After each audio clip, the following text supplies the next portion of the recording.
David De Gea was the only Manchester United player to be approached by Erik ten Hag after the final whistle on Thursday night.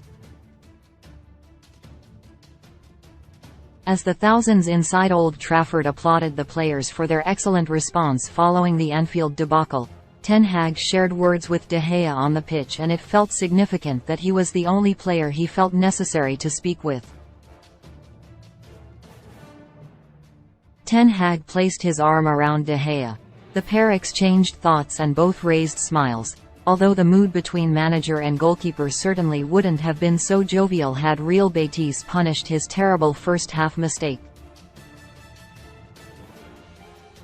Shortly after Real Betis equalized through Jose Perez, they almost took the lead when De Gea passed the ball straight to the opposition. They subsequently hit the far post and De Gea's blushes were saved only by a matter of inches. De Gea had enough time to make the right decision on the ball, but he's been guilty of panicking when in possession throughout his career, and he somehow picked out a direct pass to Betis forward Wanmi, who could not believe his good fortune. There were multiple options for De Gea in that situation, and he chose the worst one. He could have cleared the ball left or right, passed to Lisandro Martinez, which he seemed to attempt but failed to execute, or clear it through the middle. A goalkeeper who is comfortable with the ball at their feet, something which is a non-negotiable for a player in that position in the modern game, would have played the pass to Martinez with relative ease, but De Gea lost control. His distribution has always been questionable, but it was magnified again versus Real Betis. De Gea never looked confident on the ball, and he looked like a mistake bound to happen when receiving it, as Betis were intent on pressing him.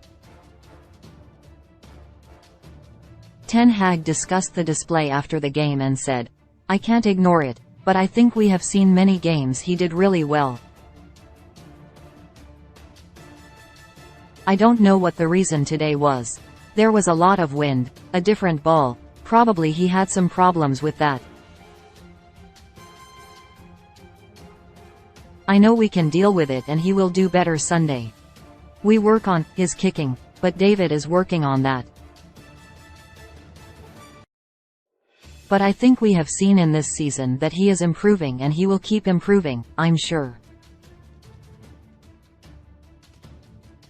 It would be harsh to judge a goalkeeper for one mistake, as there is no stopper in the game who hasn't made a blunder in their career, but there is a conclusive body of evidence that suggests it was not just a one-off for De Gea.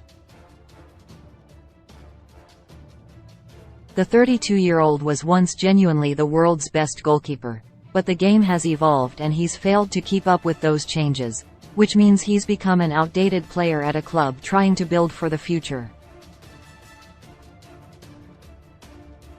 De Gea has delivered strong performances in this campaign, but lingering doubts about his long-term suitability to be heavily involved in the rebuild of the club remain, with Ten Hag wanting his goalkeepers to confidently play out from the back.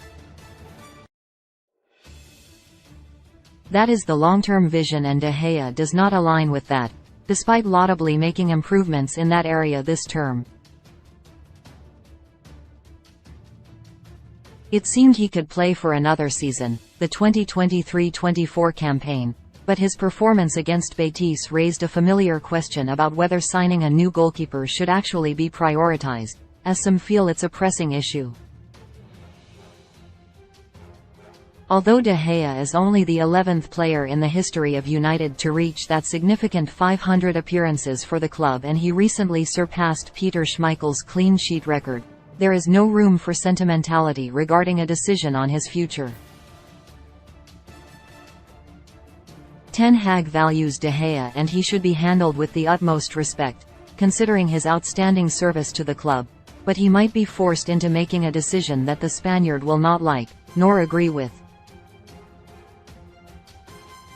De Gea is technically out of contract this summer, but United have the option of an additional year on his deal.